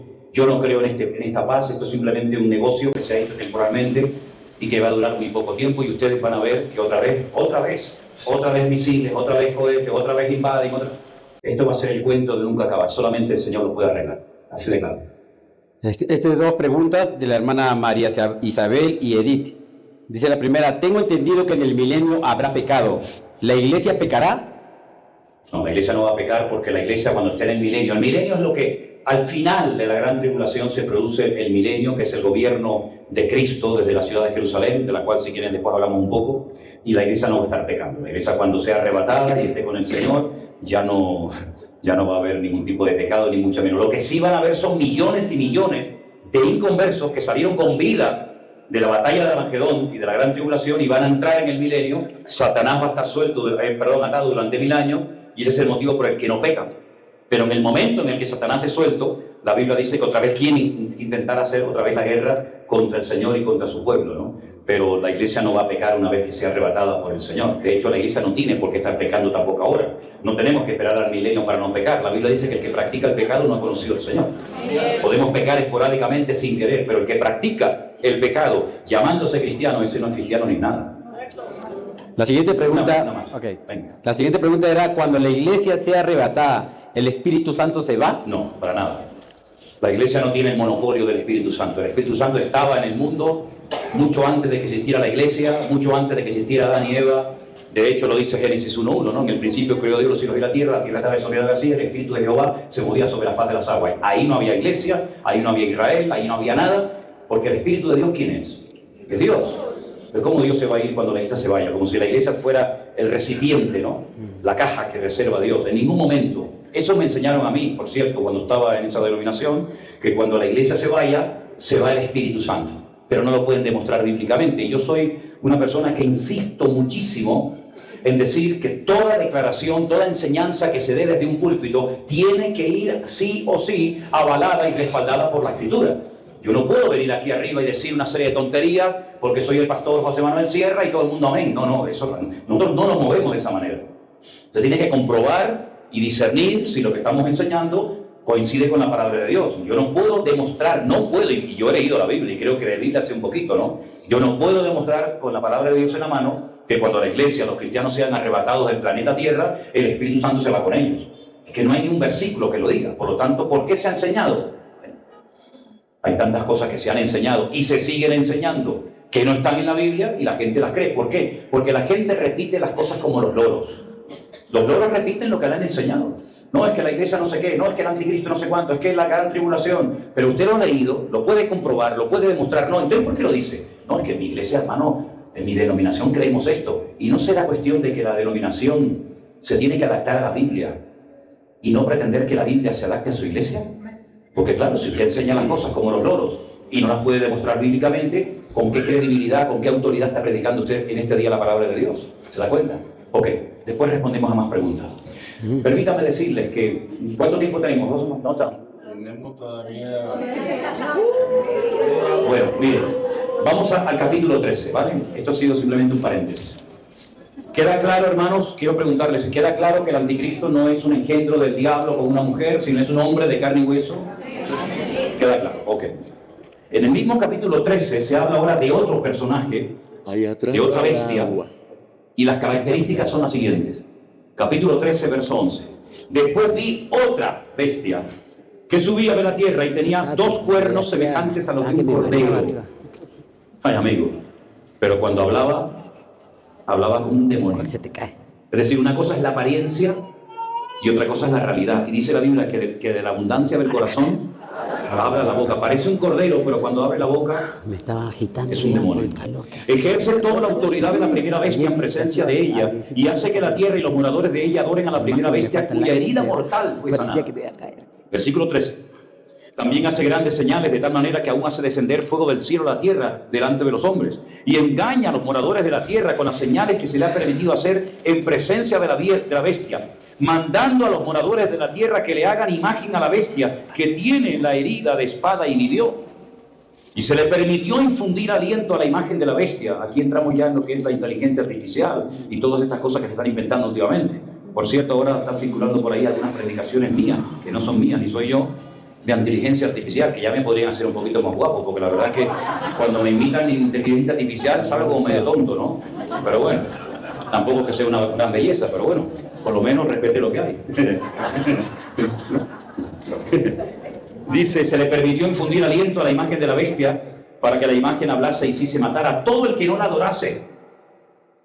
Y hacía, esto es tremendo, que a todos, pequeños, grandes, ricos, pobres, libres y esclavos, se les pusiese una marca a mano derecha o en la Que a frente, veces cuando cae agüita creo que se... ¿no? y que ninguno pueda comprar ni me vender, pasa eso. sino que tuviese la marca, el nombre de la bestia o el número de su nombre. Y aquí hay sabiduría, dice Me pongo Juan. nervioso. El que tiene entendimiento cuenta el número de la bestia, pues el número de hombre es número de hombre y su número es 666. Ahora, hay una característica muy interesante, un dato espectacular que nos está dando la Biblia, que el mundo no lo tiene, el mundo no lo sabe. Esto es una información codificada para nosotros. El mundo no tiene ni idea de esto. Ay, seguido hablando. Los idiomas de la Biblia, que fueron en el Antiguo Testamento el hebreo, salvo algunas partes del arameo, y el griego del Nuevo Testamento, tienen una particularidad que nuestro idioma no tiene. Y es que son idiomas alfanuméricos. Es decir, cada letra equivale a un número. Entonces, cuando usted quiere aprender hebreo, lo primero que tiene que aprender son las 22 letras del Aleph Bet. Y esas 22 letras se clasifican, cuando uno tiene el papelito para aprenderlas, se clasifican en unidades, en decenas y en centenas, del 1 al 9, del 10 al 90 y del 100, 200, 300, 400. Entonces usted se va a dar cuenta que, por ejemplo, la primera letra, que es la letra Aleph, que no es la A, es una especie de, digamos, de comodín, que usted lo convierte en lo que quiera. La letra Aleph es el 1, la letra Bet es el 2, la letra Aleph Gimel es el 3, y así sucesivamente. De tal manera que, por ejemplo, en Israel hay personas que cuando leen la Biblia en hebreo, te la van leyendo por números. No te dicen, en el principio creó Dios los cielos y la tierra. Hay un gran matemático, un rabino judío en Israel, que te lee por números, dice 465, 68, 69, 74, total 544. Y ellos saben cuál es el valor numérico de cada versículo de la Biblia. Saben cuántas letras tiene cada versículo. Saben cuántas letras tiene cada capítulo. ¿Por qué? Porque cuando se hace una copia de la Biblia a mano, que se tarda 4 años y medio en terminar la Torá, los primeros 5 libros de la Biblia, todas las copias tienen que tener en el primer renglón el mismo número de letras, y en el segundo igual, y en el tercero igual. De tal manera que si usted compra un pergamino, por ejemplo, de Éxodo 20, y usted lo tiene aquí en su casa en Colombia, usted se va a dar cuenta de que ese pergamino parece que es una fotocopia del mismo pergamino que compró un señor en Ámsterdam, en Holanda. Porque es exactamente igual. No puede haber en una línea 10 letras y en el otro pergamino 20, sino que todas tienen el mismo número de letras. Y cuando se termina de hacer el pergamino, con un pelo, se va midiendo la distancia entre letra y letra y se va contando. Y si no coincide, se quema ese pergamino o se destruye, a menos que tenga el nombre de Dios, que hay que enterrarlo. Si es una perfección absoluta. Usted se va a dar cuenta de que cada palabra, cada nombre, cada lugar tiene un valor numérico. Hagamos la prueba, por ejemplo, en español. Si la A sería el 1, la B sería el 2, y la C el 3, y la D el 4. Entonces usted escribe su nombre, y como usted sabe, cada letra, vocal o consonante, aunque no hay vocales en hebreo, pero bueno, usted puede saber su nombre cuánto suma. Es muy interesante esto se llama gematría. Todo tiene sus límites, ¿no? Para no volvernos locos con esto. Gematría, el estudio numérico de la palabra de Dios. Entonces, ¿qué es lo que ocurre? Usted se va a dar cuenta que, por ejemplo, Abraham tenía un valor numérico inferior a cuando Dios le cambia el nombre y lo llama Abraham. Tiene más valor numérico porque Dios le ha puesto una letra de su nombre y automáticamente ya está Dios en su vida y ya pasa de ser un hombre arrogante o enaltecido, pasa a ser padre de multitudes, le da más valor a la vida. Y eso es lo que Dios ha hecho con nosotros. Dios le ha dado más valor a nuestra vida. No es que nosotros seamos gente muy importante, sino que el valor de nuestra vida es que tenemos a Cristo en nosotros. Si nos quitan a Cristo de nosotros, usted no vale nada, usted es un pedazo de barro. Usted es un pedazo de, no, es que yo fui Miss, no sé, usted no fue de mí nada. No es de mí nada. El valor que tiene mi vida es que tengo a Cristo en mi corazón. Y cuando tengo a Cristo en mi vida y mi vida está en orden y refleja el orden de mi Dios, ese es el valor de mi vida. Pero en cuanto a ti te quiten al Señor de tu vida, tú no vales un pimiento, hermano. Prueba de ello que cuando usted, por ejemplo, va a estudiar este tema de los números y todo esto, para poder llegar ahora a esto del 666, usted se va a dar cuenta que cuando Dios llamó al hombre, le llamó Ish y a la mujer le llamó Isha. Y cuando usted junta esos dos nombres, Ish y Isha, hombre o mujer, la primera letra del nombre hombre y la última de la palabra mujer, si usted la junta, es el nombre Yah, que es el nombre de Dios. Es decir, Dios está en la relación entre un hombre y una mujer. Pero si usted quita la primera y la última letra de hombre y de mujer, ya no significa hombre y mujer. Ya le cambió el significado. Ahora significa fuego y destrucción. Y la combinación no sale hombre con hombre, mujer con mujer, o mujer con perro, perro con gallina. No sale, sale solamente lo que Dios estableció. Entonces, el valor de nuestra vida nos lo da el Señor. Ahora, Juan no nos dice cómo se va a llamar este personaje político siniestro, terrible, que va a surgir del antiguo territorio romano. Por eso creo que había una pregunta en la cajita que decía, bueno, ¿y Latinoamérica sale en la Biblia? No, hermano, Latinoamérica no sale en la Biblia. La geografía bíblica es muy cortita. Eso no significa que ustedes se van a escapar. Significa que no van a intervenir directamente en la historia profética de Dios, en el programa profético de Dios. Aquí no se va a escapar nadie, ¿verdad? Pero no aparece, porque la geografía bíblica es muy pequeñita. Es Europa, es África y es Oriente, ¿no? Asia. Ahora, el anticristo tiene un nombre. Y cuando usted suma el valor numérico de su nombre, suma la cifra 666. Yo me acuerdo que cuando Gorbachev, ¿se acuerdan Gorbachev? El presidente de Rusia tenía aquella marca, aquel lunar aquí en la frente. Muchos cristianos dijeron, ay, mira el anticristo. Digo, pero ¿qué anticristo, muchacho? ¿Tú no ves lo que tiene en la frente? Digo, ¿el hombre tiene un lunar? ¿Qué tiene que ver el lunar? Ahora se va a quitar el lunar, usted, hermana, que tanto le gustaba a su marido cuando era novia, ahora le da asco porque dice que es una verruga. ¿Entiendes? Eso no tiene nada que ver. Ahí me pasé. Borra eso, muchacho. Borra eso. Entonces el anticristo tiene un nombre, pero la Biblia no dice, se llamará fulanito de tal, pero yo te voy a decir el valor numérico de su nombre para que cuando tú sospeches, oye, no será este. Este tiene pinta rara, Y a mí me da la impresión, bueno, ponga el nombre, sáquele el valor numérico y dice, no, este suma 525, este no es. Entonces fíjense qué dato tan interesante nos ha dado la Biblia. Pero ¿qué es lo que va a hacer? Lo primero que va a hacer este hombre en el mundo, controlar la población mundial. ¿Y cómo se controla a la gente? Bueno, marcándolo como animales. Te meten ahí un chip ahí en la frente, en el brazo. Y entonces no vas a poder comprar ni vender absolutamente nada si tú no tienes esa marca. Ahora, no se asusten, porque eso va a pasar en la segunda parte de la gran tribulación. No en la primera parte, donde yo creo que vamos a estar hasta la final trompeta, sino en la segunda parte, donde según la Biblia, yo entiendo, la iglesia ya no estará. ¿De acuerdo? Pero si por casualidad hay alguno aquí presente que se va a quedar, porque habrá algunos que están aquí esta mañana que se va a quedar en la segunda parte de la gran tribulación y va a llegar un momento cuando tú vas a buscar tu dinero en el cajero automático y no te va a salir nada y vas a hablar con la directora y te dice que usted no tiene la marca y vas a poner gasolina y no puedes poner y vas a comprarle los libros del colegio a los niños y no puedes comprarlo y no puedes hacer nada, pues entonces ya sabes que si te marcan, amigo, para ti ya no hay esperanza.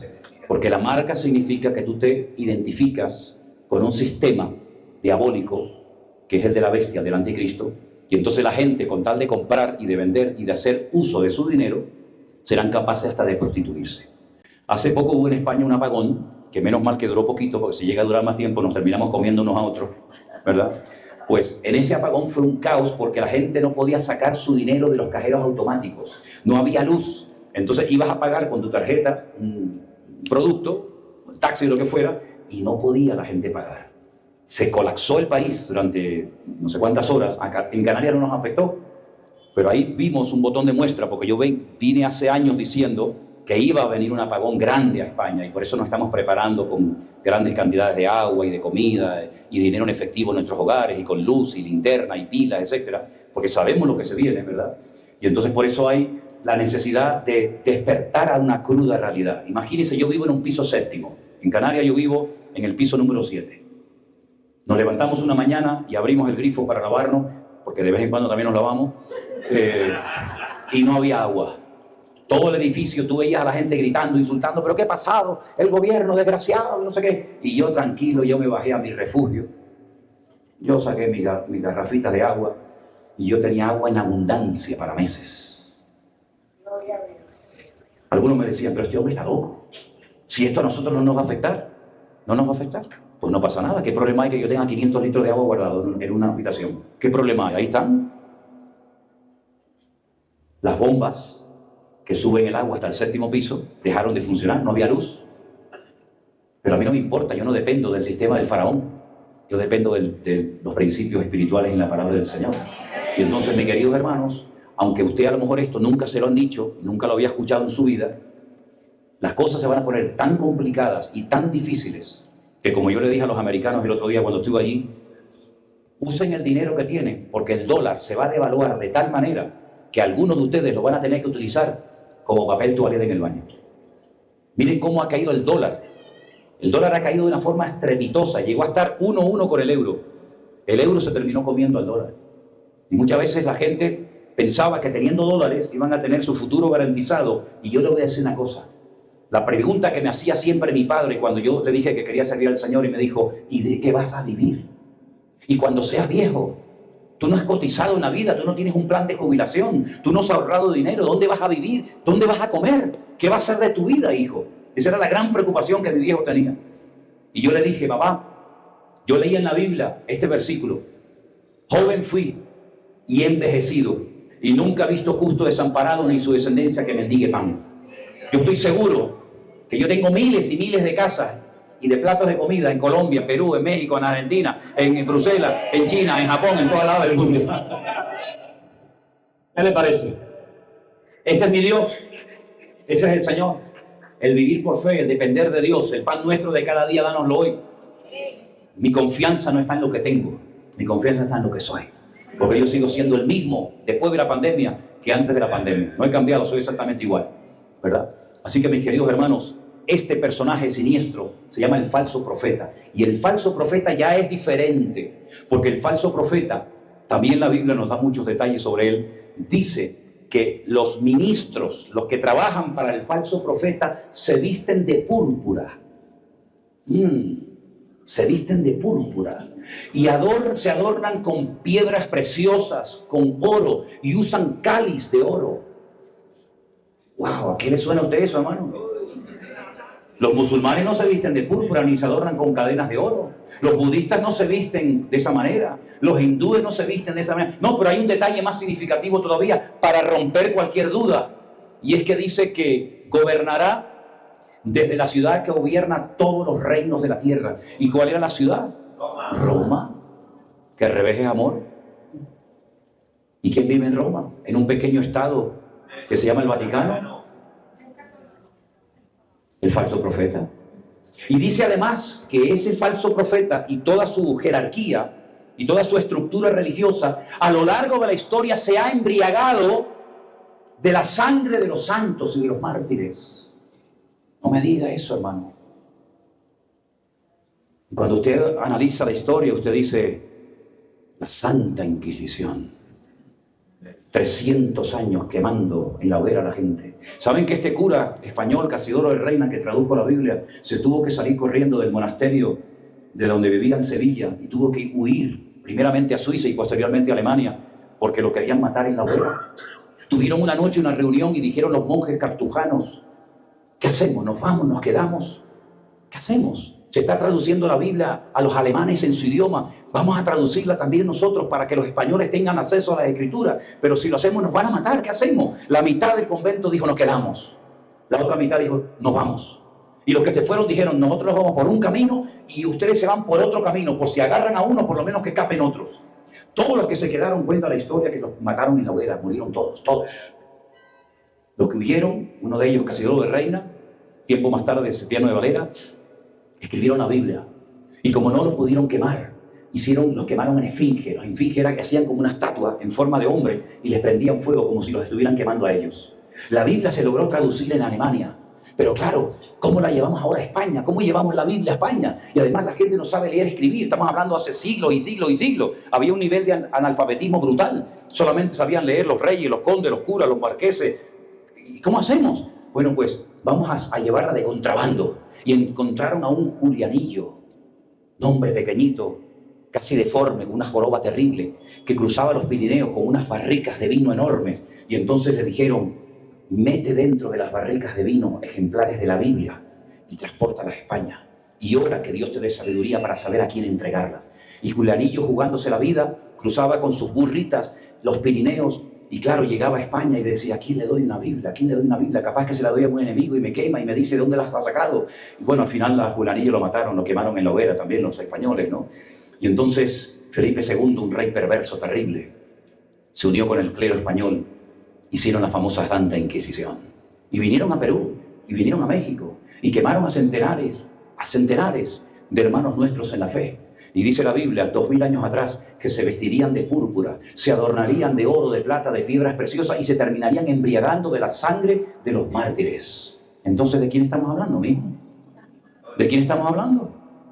Entonces, cuando la gente me dice: no, yo soy católico. Usted es católico porque unos señores vinieron hace 500 años en Tres Calaveras, la Pinta, la Niña y la Santa María, y vinieron aquí y le dijeron: bese la cruz y si no le corto la cabeza. Y usted fue católico porque los que vinieron eran católicos. Pero si hubieran venido los árabes, usted sería musulmán. Y si hubieran venido otros, usted sería de esa religión. Usted no escogió la religión le escogió a usted a la fuerza. Y usted ha heredado algo que no funcionaba en Europa, pero lo dejaron aquí. Se fueron, pero nos dejaron toda esa basura. Y después se fundió con el sincretismo de las tribus. Y entonces usted se encuentra que están adorando al sol, a la luna, a las estrellas, a la Pachamama, a la Virgen María y a todas las estrellas y a todas las cosas raras. Por lo tanto, mi querido hermano, el Señor Jesucristo, cuando vino a la isla de Patmos, desenmascaró todo este sistema religioso, faraónico, diabólico, y nos está diciendo: esto es lo que va a suceder en los últimos tiempos. El hombre que tiene más poder de convocatoria en este momento en el mundo, sin lugar a dudas, es el Papa. El Papa es así, y te junta 1 millón de personas como nada. Y allí van reyes, presidentes de gobierno, allí van todo tipo de personalidades, porque es un Estado, tienen su propio banco, tienen su propia moneda. Ellos son sacerdotes, pero están considerados como políticos, ¿verdad? Y el jefe del Estado, que lo llaman Papa, pero el jefe del Estado realmente es el Papa. Por lo tanto, mis queridos hermanos, usted ya sabe todo lo que va a ocurrir en los últimos tiempos. Y la pregunta es: ¿y qué hago? ¿Qué hacemos, hermano? Prepararnos. Primero, orando y velando. No pierda el tiempo en tonterías ni en vanidades.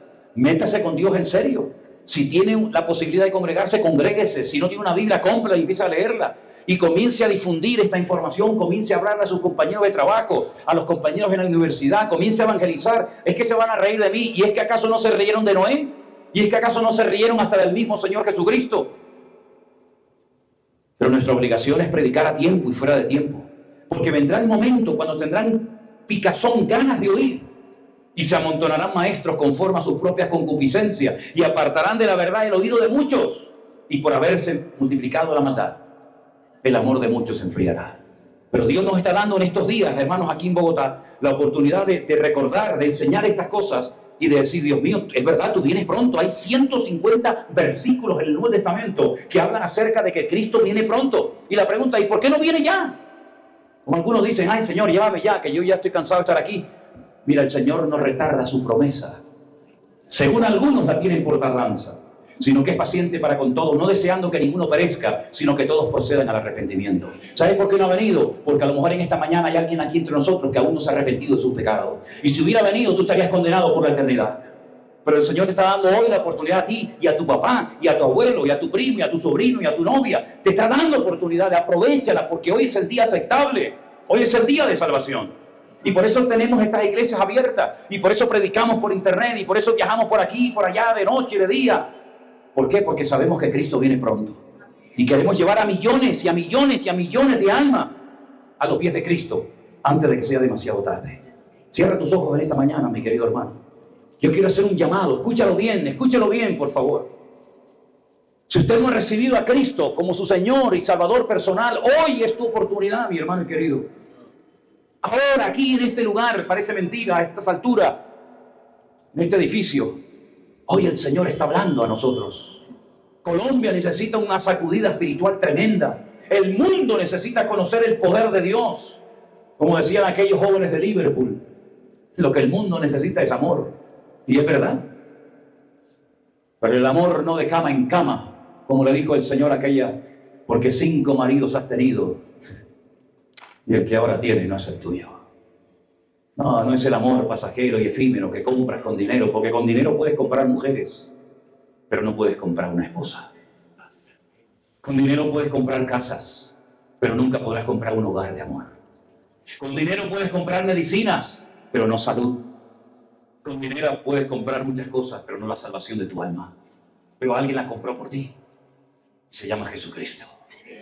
Él compró tu alma. Él compró tu vida a precio de sangre. Por eso yo siempre digo que la salvación no es gratis. No. ¿Quién dijo eso? La salvación la compró alguien por nosotros. Y ese alguien se llamó Jesucristo. Jesús de Nazaret. Aquel niño que nació en Belén de Judea, que ya lo quisieron matar desde que era pequeño. Pero que el padre lo supo guardar milagrosamente 2 años cuando fue con sus padres huyendo a Egipto. Y luego volvió. Y algunos lo adoraban y otros lo rechazaron. Pero él murió en la cruz diciendo, perdónalos, porque no saben lo que están haciendo. Y yo veo este país y veo el mundo y digo, Señor, no saben lo que están haciendo. No saben lo que están haciendo. Han tenido el privilegio de llegar a la presidencia, de llegar a lugares de autoridad, y en vez de hacerlo bien y ser humildes y depender de Dios, se les subió el éxito a la cabeza y se están autodestruyendo y todo lo que toca lo destruyen. Pero el Señor dice, yo he venido para darte vida y vida en abundancia. Si en esta mañana hay alguien entre nosotros que le quiere entregar su vida, no al Centro Evangélico Vida Nueva, no al pastor José Manuel Sierra, no, a Él al que le tienes que entregar tu vida. Es a Él al que tienes que rendirte y rendirle tu vida. Si es así, te invito a que levantes tu mano y le digas, Señor, yo quiero recibirte en mi corazón. Dios te bendiga. Dios te bendiga. Dios le bendiga. Amén. Dios le bendiga. Gloria a Dios. Los que han levantado su mano, pónganse de pie. Los que levantaron su mano, digan ahí donde están, Señor Jesús. Dígalo fuerte, quiero oírles. Señor Jesús, me rindo a ti en esta mañana. Perdona mis pecados, Señor. Yo te recibo en esta mañana como mi Señor y mi Salvador personal. Perdona mis pecados, Señor. Gracias por haber muerto por mí en la cruz, dígalo. Gracias porque tú moriste ocupando mi lugar. Pero también creo que tú resucitaste al tercer día y algún día estaré contigo por la eternidad.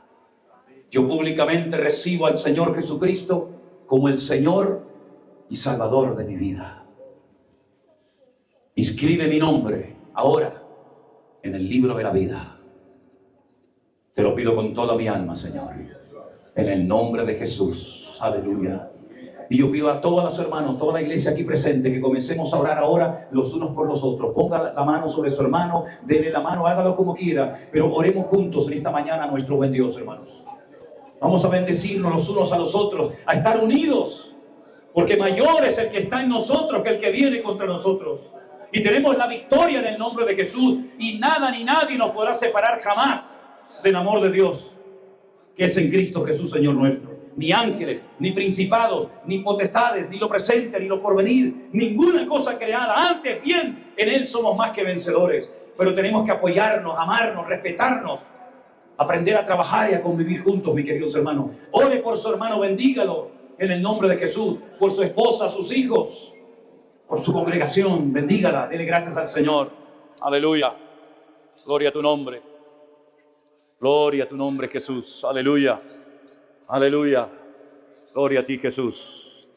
Gracias, Señor amado. Te alabamos, te alabamos, te alabamos, Señor.